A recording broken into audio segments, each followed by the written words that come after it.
Welcome back to the Sanctuary of the Grieving Goddess. I am she. And today, we're talking about one of the most forbidden truths of grief. One almost no one admits out loud. You can be angry at the person you lost. Not just sad, not just heartbroken, not just lonely, angry. I know this is deep, so let's take a moment before we get into it and take a breath. Let your shoulders drop and trust. There will be absolutely no judgment here.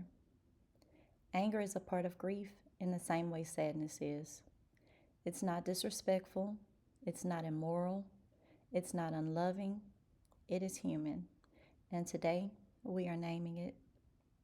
Many people don't realize this until grief actually hits them.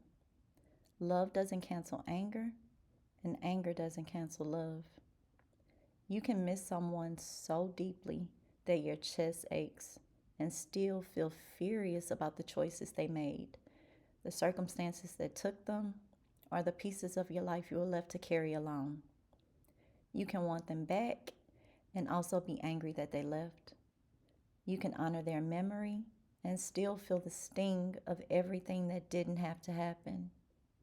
Grief is complicated, and so is the love inside of it. I want to take time to acknowledge the layers of anger that so many grieving people carry silently. First, anger that they are gone, anger that they left you behind, anger that you're here facing responsibilities and heartbreak and life decisions without their presence or support, anger that the world kept turning and yours fell apart, anger at the abandonment, even when you know they didn't leave on purpose. The heart does not speak the language of logic. It only speaks the language of longing. And longing hurts. Second, anger at the choices they made. And this is where grief gets raw. Sometimes the person we lost made decisions, took risks, trusted the wrong people, ignored warnings, or struggled with things that eventually put them in harm's way. And you're left grieving something that didn't have to happen. You're left thinking, if you had listened, if you had been more careful, if you had taken a different path. This anger is normal. This anger is valid. This anger is human. You are not wrong for feeling it. Third, anger at the circumstances that took them. When loss is sudden or preventable or senseless, when their life was taken by someone else's decision, someone else's action, someone else's impulse, the anger becomes complicated. It spreads in multiple directions. Anger at them, anger at the people involved, anger at the situation, anger at the world, anger at yourself, anger at timing, anger at everything that couldn't be undone. Grief has no clean lines, and anger is one of the messiest. Fourth, anger at yourself. This layer is painful because it turns inward. You might find yourself thinking, I should have protected them more. I should have moved them sooner. I should have said something different. I should have known. I should have stopped them. I should have done more. But hear me gently. You did not fail. You did not cause what happened. You did not have the power to rewrite their destiny. You did the best you could with the knowledge you had at the time you had it. Self-blame is grief's cruelest illusion, and you deserve compassion too. I want to share something personal because I know I'm not the only one who has felt this way. There came a point in my grief where I had to admit the cold, hard truth.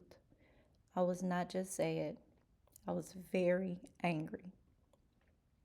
Angry that my boys were gone, angry that my entire life changed overnight, angry that I had to keep living when I wanted to go with them, angry at the decisions they made that placed them in dangerous situations, angry at the people whose actions took their lives, angry that I couldn't just blame one side because the truth was layered, angry at myself for not moving them away sooner, angry for every moment of what if.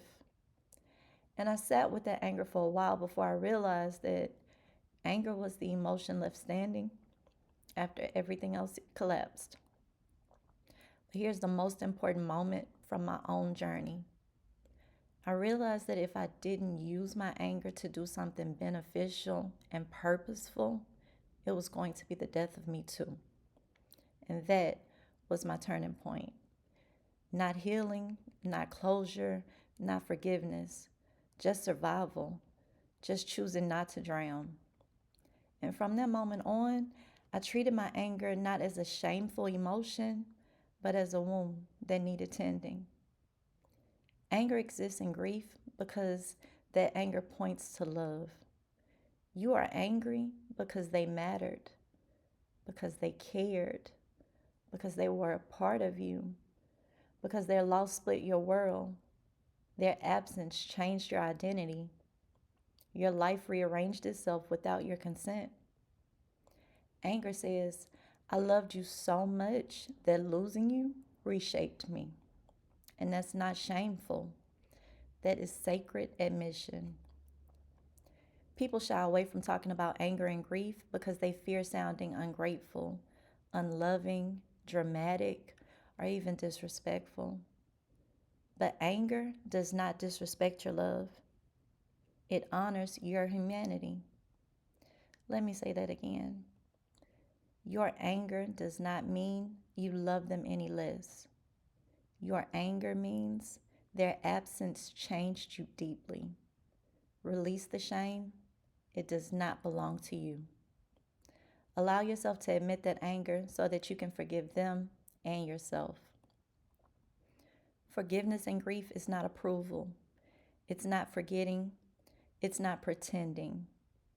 Forgiveness here means letting your heart unclench, releasing the illusion of control, accepting that they were human, accepting that you are human, softening toward yourself, softening toward the moment, releasing what you cannot rewrite. Forgiveness is not a gift you give them. It's a gift you give yourself so you don't carry that weight forever. Anger is energy, and all energy can be transformed.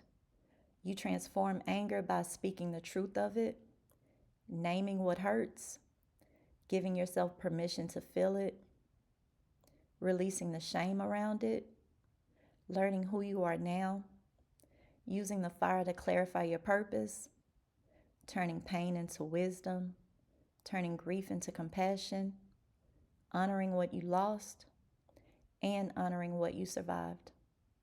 Anger is not the enemy. Unprocessed anger is. I would like to stop here and read the compassion insight from chapter 7 of the Foundations of Grief workbook. Anger toward the person you lost is more common than people admit. It doesn't mean you love them less. It means their absence changed your life in ways your heart is still trying to understand. You might feel angry because the loss left you with pain you didn't choose, responsibilities you didn't expect, or moments you'll never get back. Sometimes the anger isn't about what they did or didn't do. It's about missing them so deeply that the ache turns into heat. This anger isn't wrong. It's human. Understanding this helps soften the guilt that often follows. Your heart isn't betraying your love. It's reacting to the shock, the emptiness, and the weight you now carry alone. Anger and grief is a sign of impact. It shows how deeply your lives were connected and how much the loss rearranged your world. This insight allows you to hold your anger with compassion instead of shame. You can love someone fiercely and still be angry about the way their absence changed your life. Both can be true, both can coexist, and neither cancels the other. Let this understanding ease your guilt and give you permission to feel what's real. Anger is not the opposite of love. It's one of the ways grief speaks when the loss is too heavy to hold quietly. So, who are you angry at? And what does that reveal about your love? You don't have to answer that today. Sit with it, feel it honestly. Let your spirit speak in its own time. And if you need a safe, private space to write what you have never said aloud, the Foundations of Grief workbook is here for you. The link is in the bio and the description. Your anger is not a flaw. It's not a failure. It's not a betrayal of the person you lost. Your anger is connected to your love. Your anger deserves compassion, and your anger is part of your healing.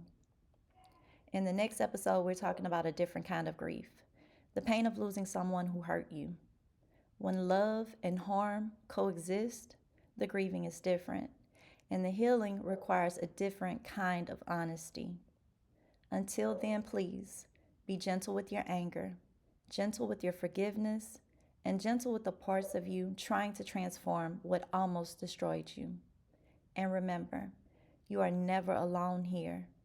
You are never judged for being human. Welcome to the sanctuary.